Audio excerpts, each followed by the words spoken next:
Welcome to Carspotting. We're here at the 86th Street subway station. We're gonna go find some cars.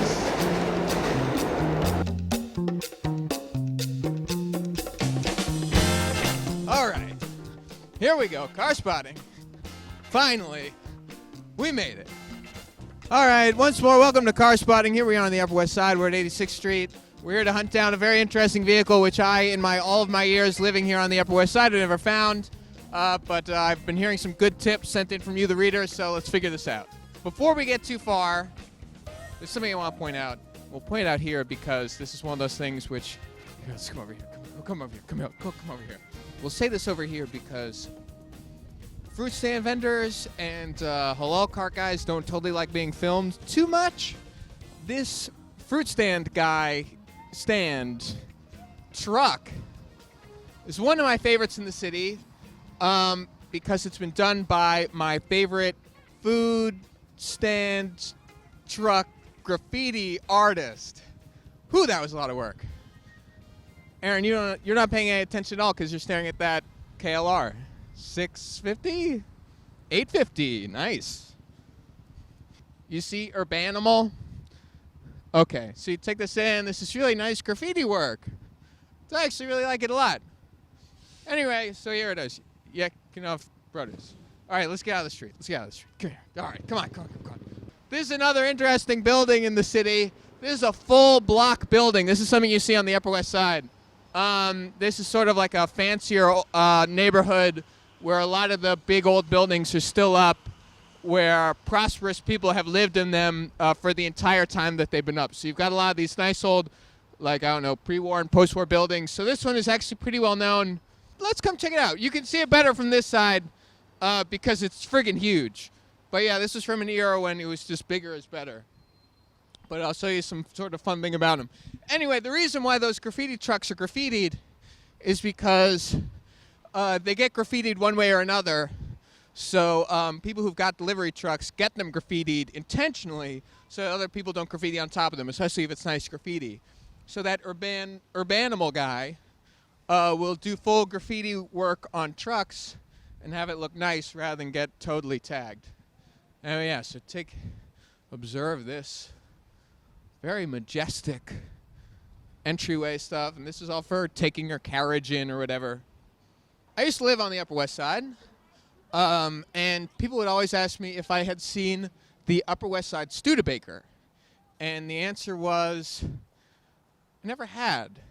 I lived here for really quite some time, but I was never able to find what people were telling me was a 1950 Studebaker, which lived here on 86th Street. So recently got sent another set of pictures of it, so I figured we could hunt it down. Here's one of my preferred Toyota Corollas. This is the early to mid-90s one. This is the one after everyone stopped paying attention to them at all. We are well past the AE86. All right, so this is a comparison that you will really see on the Upper West Side. The Upper West Side being the only neighborhood where I've seen two street-parked 1980s Maserati Quattroportes. We see a classic 2000s Volvo station wagon, and not only do we see that, but we also see a brand new full-size Volvo station wagon. And what is across the street but yet another full-size Volvo station wagon? And there's actually another Volvo XC90 across the street, another Volvo wagon, all on the same block. And you can see this one is really extremely Upper West Side. For those of you who aren't familiar with what this whole neighborhood is like, yeah, I expect to find endless war sticker stuff. This is like the well-to-do but socially conscious side of the city. But, you know, it's got enough money that it's got old money stuff that's been here for some time, and it still has people who are getting new money. People are still moving in and buying their new S90s. Look at how close we don't need to talk about how close the front seat is that a tiny person is driving in. It's neither here nor there. There is something worth pointing out, though. Look at the plate frame. Factory Delivery Center, House Gothenburg. Whoa! Look at this. Good get. We have a fan. Shout out to whoever owns this and probably reads Jalopnik. God, we're finding such good cars. All right. We won't even get to the next one because we're going to take a hot minute before we do it. This is a classic Nissan Maxima. This is the, I think the first one that they called the four-door sports car, but it's the generation before everyone really thinks about the four-door sports car of the early 90s. But this is one generation on from when they very first started calling them Maximas. Before that, it was the 810, when they were doing, if you remember our previous episode where we saw Datsun 210. Nissan Datsun had that whole switch over, and the 810 became the Maxima, went from Datsun to Nissan. Anyway, so this is sort of what you would call the classic 1980s Nissan Maxima. So the next generation, here it would say 4DSC for four-door sports car. This one still said Maxima, so this was like it hadn't quite gone full sporty yet. This was still when it was a luxury car, which is hilarious to think of in this context. Like that Volvo we were looking at a second ago, that's a modern luxury car. And this was Nissan's best luxury car of the time. In Japan, this would have had all sorts of weird features. You would have gotten an electronically adjustable suspension. I think they called it like hypersonic suspension. That was on the Bluebird. All my Nissan stuff is a little hazy. Look at this also. Okay. So it snowed last night, which was the first big snow of the season. And so we get to see which street park cars are really living it and which ones aren't. And one of the ones that absolutely lives it is this first-gen Pontiac Fiero, which, that's a true New York City car. It's a real Pontiac Fiero. This one has been on the street as long as I've thought about it, and is a truly, absolutely fascinating car, and is really interesting, not just sort of in its abstract for its historical properties, which I think are great, but also that this one is still totally stock and living out on the street. A lot of these things got turned into kit cars and sort of made to look like Ferrari 308s or something. This one is actually being used for what it was intended to be back from Pontiac. Aaron is telling me not to get run over. What is this, my first day?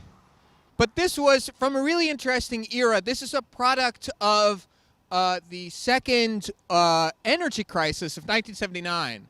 1973 was really the first time that the Western world really had to check its gas consumption. And 1979 was such a kick 'em while you're down moment that people thought really this is just the way that it's going to be forever. We're never going to have big cars again. We're never going to have big sports cars again. What we're going to have to get is small cars that are more economical, even down to our sports cars. And this Fiero is actually pitched not so much as a sports car, but as a commuter car, which is a kind of class of car that we don't really even think about anymore. Today we think of something like a Kia Rio as being a commuter car, whereas this was specifically designed to carry basically as few people as possible in a car as light as possible, as economically as possible. So it's a two-door, it's a two-seater, it's mid-engined, it's ultra-light. It uses basic economy car mechanical parts, but does it in a lightweight sort of way. Another car that you will think fitting into this mold, which is of the same era, is the Toyota MR2, which was also sort of pitched sort of as much as a pure economy car as it was a sports car. So you could think of this sort of in the same zone as the Honda Insight or something like that. Absolutely fascinating. So these things I think are super cool, and never got a ton of respect because they were a product of 80s GM, and so they were nickel and dimed everywhere. But there's still tons of cool details. You can see these, I think, fake vents. Look at how nicely this door handle is integrated. You've got really great pop-ups. It's super aerodynamic. These things are sick. They really are. Everyone used to joke about Fieros, but I think they're actually pretty cool. And look at this. This is the sporty one. Excuse me. This is the 2M4, which stands for too many four-wheelers on the road. Little known fact. So these charming old buildings are all here. Even the high-rises are pretty old, so they still have some charm. It's a neat little neighborhood. But it is a bit of a challenge to Carspot here because a lot of the streets are really narrow, little one-way side streets. on long blocks. So it takes a while to really like go up and down and up and down. It's one of the reasons why it's hard to find one individual car so much as a few interesting ones. People not in New York may wonder what these sort of poles and post things are. Anyone familiar with Teenage Mutant Ninja Turtles will know that this is where the radioactive goo is put into the sewer system. So to keep New York's sort of supply of giant turtles going, you have to have these things which regulate and insert the proper amount of radioactive fluid to keep the turtles large and healthy. My cameraman is asking me, Raphael, if I have a favorite Ninja Turtle, and the answer is yes. It's Michelangelo, right? Who I always wanted to be when I was growing up. Michelangelo's cool but rude. Raphael was serious. He had the sai, which were cool. But I always thought of myself as like a laid-back guy. Woo!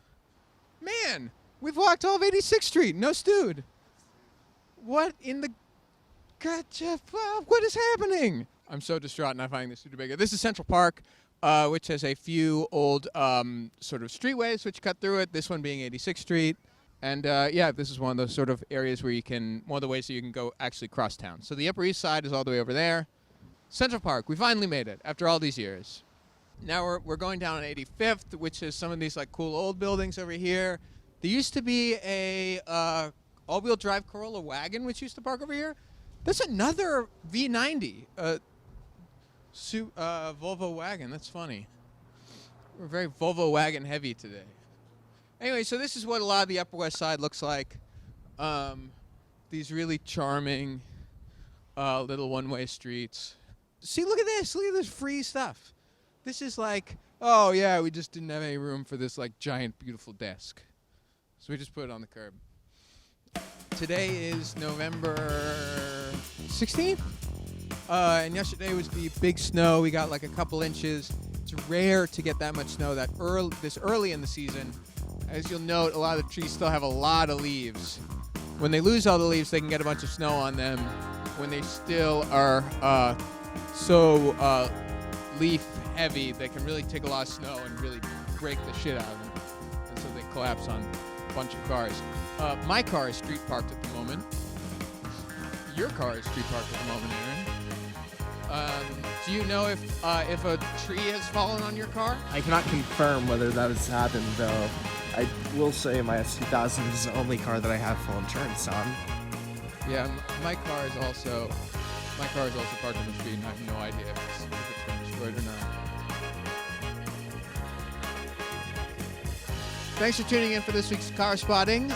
We did not find the Studebaker that we were looking for, but we did find some cars of interest. Stay tuned next week. We'll go to an even better neighborhood. Maybe we'll hopefully find the actual car that we're freaking looking for.